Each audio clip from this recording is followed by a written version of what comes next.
नमस्कार, welcome to study IQ। मैं हूं प्रशांत धवन। नाउ 5 साल में पहली बार हमने देखा है कि भारत के national security adviser Ajit Doval ये गए हैं चाइना में। नाउ इनकी विजिट मैं आपको बता दूं बिल्कुल हिस्टोरिक है। पूरी दुनिया देख रही है आज के समय कि इंडिया चाइना धीरे धीरे अपने रिलेशंस को रिपेयर कर रहे हैं और बहुत से इंपॉर्टेंट टॉपिक्स पे यहाँ पे डिस्कशन हुई है। और अगेन यहाँ पे आपको एक बात ये भी नोट करनी होगी कि चाइना के जो प्रीमियर है वांग यी, ये तो मिले अजीत डोभाल से, साथ ही साथ चाइना ने प्रोटोकॉल भी तोड़ा और चाइना के वाइस प्रेसिडेंट ये भी मिले हैं अजीत डोभाल से। यहां पे आप देख पाओगे ये है हैन जैंग। इनको काफी बार कहा जाता है चाइना में सेकंड मोस्ट पावरफुल मैन। और अगर यहां पे आप सोच रहे हैं चाइना के जो असली बॉस है शी जिनपिंग, उनसे मीटिंग नहीं हुई अजीत डोभाल की। देखिए यूजुअली जो प्रेसिडेंट होते हैं कंट्री के, वो नेशनल सिक्योरिटी एडवाइजर जब आता है उनसे मिलते नहीं है। बट इस पर्टिकुलर केस में अगर हम देखें ना, तो शी जिनपिंग बीजिंग में थे भी नहीं जब अजीत डोभाल गए थे बीजिंग में। शी जिनपिंग उस वक्त मकाऊ में थे। 25 साल की सेलिब्रेशन आज के समय चाइना कर रहा है, चाइनीज रूल की इन मकाऊ। बट इस जेस्चर को भी मैं कहूंगा आप अंडरमाइन नहीं कर सकते। चाइना के जो वाइस प्रेसिडेंट है, इन्होंने भी भव्य वेलकम किया है भारत के नेशनल सिक्योरिटी एडवाइजर का। हालांकि मुझे यहाँ पर यही बोलना पड़ेगा, इंडिया चाइना रिलेशंस और इंडिया रशिया रिलेशंस में बहुत अंतर है। रशिया हमारे साथ बहुत ज्यादा फ्रेंडली है कंपेयर टू चाइना। तो इसलिए अजीत डोभाल जब जाते हैं रशिया में, मॉस्को में, तब व्लादिमीर पुतिन उनसे खुद मिलते हैं।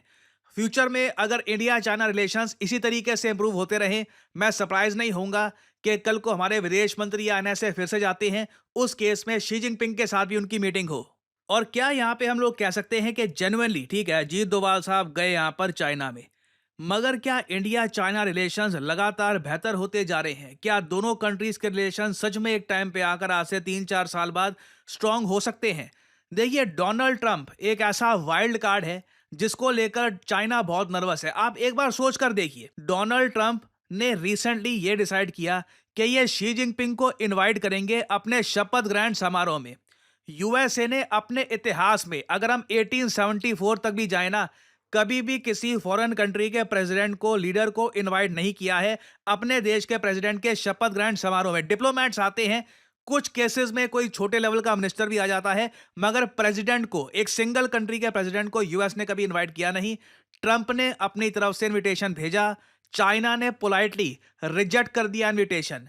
ट्रंप से उसके बाद पूछा गया कि आपने शी जिनपिंग को बुलाया क्यों, तो उसके जवाब में ट्रंप ने ये अजीब सा जवाब दिया। इनके हिसाब से शी जिनपिंग कमाल के आदमी हैं, आयरन फिस्ट से, मतलब कि बिल्कुल स्ट्रांग अथॉरिटेटिव गवर्नमेंट से एक बड़े देश पर ये राज करते हैं, तो ये कोई आम आदमी हो नहीं सकता। ये जो क्लिप है ये मैं चाहता हूं आप देखें। Because China and the United States can together solve all of the problems of the world, if you think about it. So it's very important. And, he was a friend of mine. I mean, he was here for a long time, right in that spot, except sitting in a very comfortable chair. He wasn't standing like you are. But we spent hours and hours talking. And, he's an amazing guy. Have you spoken to Venezuela? The press hates when I say that, but he's an amazing Have you person. spoken to anyone in Venezuela, sir? On the border. अब यहाँ पे एक obvious question ये आता है कि ये आखिर हो क्या रहा है। एक तरफ ट्रंप कहते हैं कि ये बहुत सारे टैरिफ लगाने वाले हैं चाइना पर, दूसरी तरफ शी जिनपिंग को इनवाइट भी करते हैं ये। इसलिए मैंने आपको कहा है ट्रंप एक वाइल्ड कार्ड टाइप की चीज है। आपने इंडिया के कंटेक्स्ट में भी आप अगर देखो तो सेम चीज हमने देखी है। एक दिन सुबह सुबह ट्रंप उठेंगे, बोल देंगे मोदी जी बहुत अच्छे लीडर हैं, मैं उनको पसंद करता हूं, इंडिया इंपॉर्टेंट कंट्री है।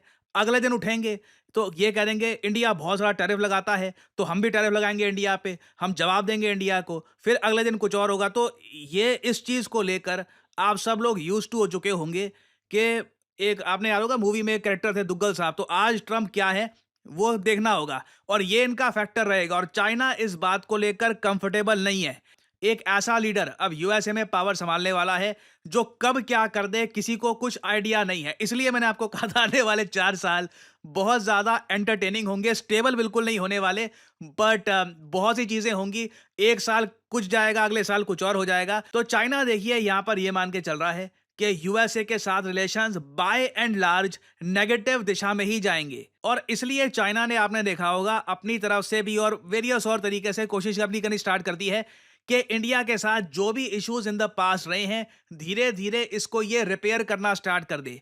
क्या इसका मतलब ये है कि चाइना ने अपनी मिलिट्री हटा दी है इंडियन बॉर्डर से? अभी तक इसका कोई हमारे पास प्रूफ है नहीं कि चाइनीज मिलिट्री हट चुकी है इंडियन बॉर्डर से। जो उन्होंने डिप्लॉयमेंट करी है ये बनी हुई है। इंडियन मिलिट्री भी पीछे नहीं हटी है।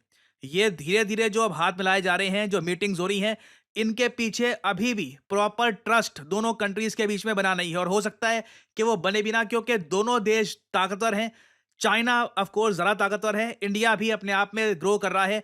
तो दोनों कंट्रीज बॉर्डर पे तो देखिए अपनी जो मिलिट्री है ये डिप्लॉय करके रखेगी। बट इस सब के बीच में एक लार्जर क्वेश्चन ये था कि ये जो 3 मेजर इश्यूज हैं इंडिया चाइना के बीच में, क्या यहाँ पर कुछ तरक्की होगी? देखो, ये बात तो काफ़ी हद तक तय है।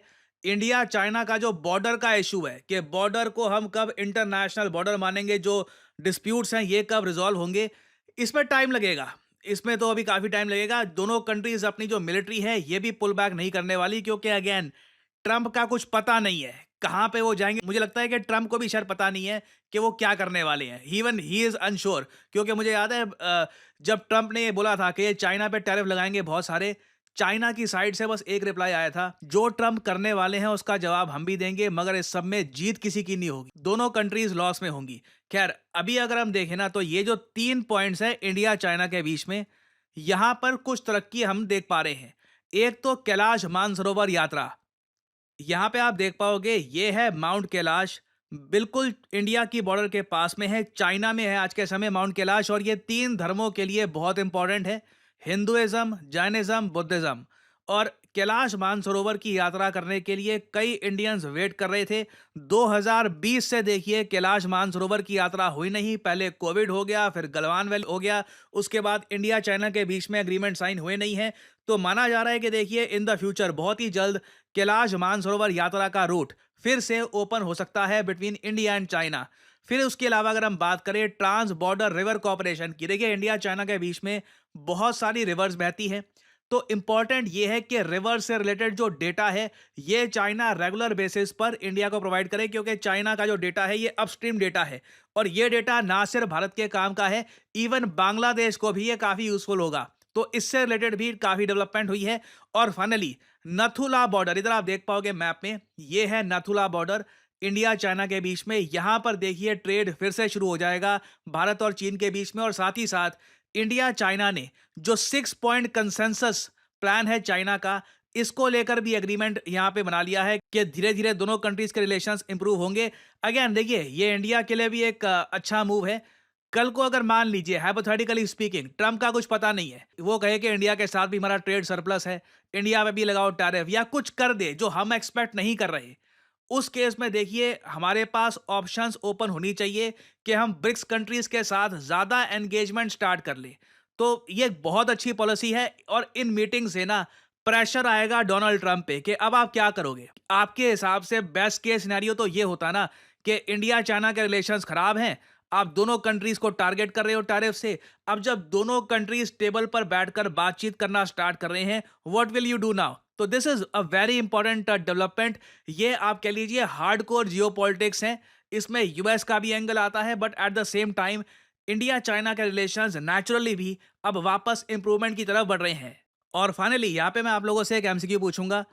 एक लेजेंडरी क्रिकेटर, मैं इनको लेजेंडरी ही कहूंगा, इन्होंने फाइनली इंटरनेशनल क्रिकेट से संन्यास ले लिया है, ही हैज रिटायर्ड। बताइए वो कौन से इंटरनेशनल क्रिकेटर हैं who has retired from international cricket all together? ये है यहाँ पे आपकी ऑप्शंस, रविचंद्रन अश्विन, रविंद्र जडेजा, विराट कोहली, या फिर पैट्रिक कमिंस। कमेंट सेक्शन में करिए उत्तर। जो लोग देंगे सही आंसर उनकी कमेंट को मैं दे दूंगा हार्ट, ताकि बाकी लोग समझ पाएं कि सही उत्तर क्या है। एंड फाइनली आप लोगों के लिए एक बहुत ही इंपॉर्टेंट मैसेज। देखिए लाइफ में कभी कभी आपको करियर में ना बस एक स्टार्ट चाहिए होती है। आप चाहते हैं बस पहली जॉब मेरी लग जाए और उसके बाद धीरे धीरे मैं तरक्की करूंगा, आई विल अर्न मोर।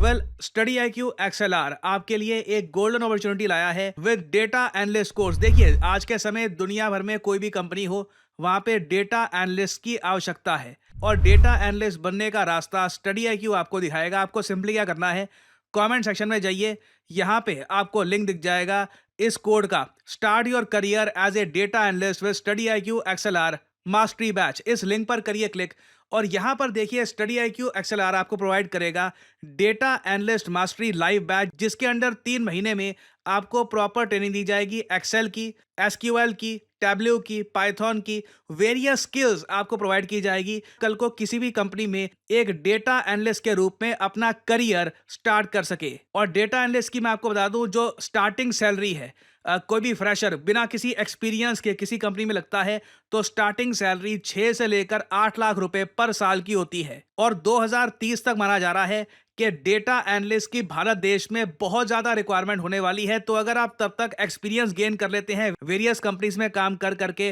तो इससे आपके करियर को एक बड़ा बूस्ट मिलेगा। और स्टडी IQ का जो ये लाइव मास्टरी बैच है to become a data analyst, इसका जो यहाँ पे प्राइस है, ये पे करने की ऑब्वियसली जरूरत नहीं है।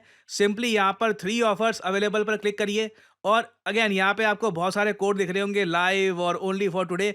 इन कोड्स को आप अप्लाई करते हैं तो मैक्सिमम डिस्काउंट आपको नहीं मिलेगा। आपको यहाँ पर सिंपली कोड डालना है PD10 और आपको मेगा डिस्काउंट यहाँ पर मिलेगा। इस कोर्स की वैलिडिटी है 12 महीने। आप बेसिकली महीने के हर महीने के 5,000 रुपए दे रहे होंगे और आपको डेटा एनालिस्ट बनने की प्रॉपर ट्रेनिंग दी जाएगी bye study IQ XLR।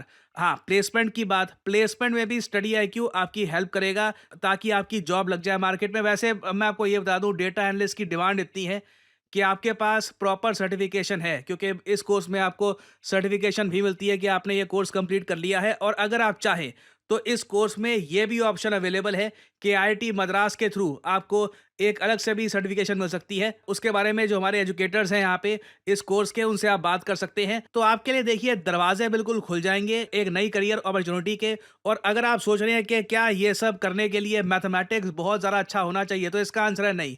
Maths आपका अगर नॉर्मल भी है, बेसिक आपको मैथ्स आता है, तो भी आप बहुत आराम से कर सकते हैं। मेन यहाँ पे क्वेश्चन आता है कि आप में इंटेलिजेंस होनी चाहिए, आपकी रीजनिंग एबिलिटी अच्छी होनी चाहिए। ये सारी स्किल्स आप एक्वायर कर सकते हैं और अपना करियर आप किक स्टार्ट कर सकते हैं with this course. So use करिए code PD10 to get the maximum discount in this course and start your journey as a data analyst. So इसी नोट के साथ ये है वीडियो का अंत। Thank you for listening and as I always say, may the gods watch over you.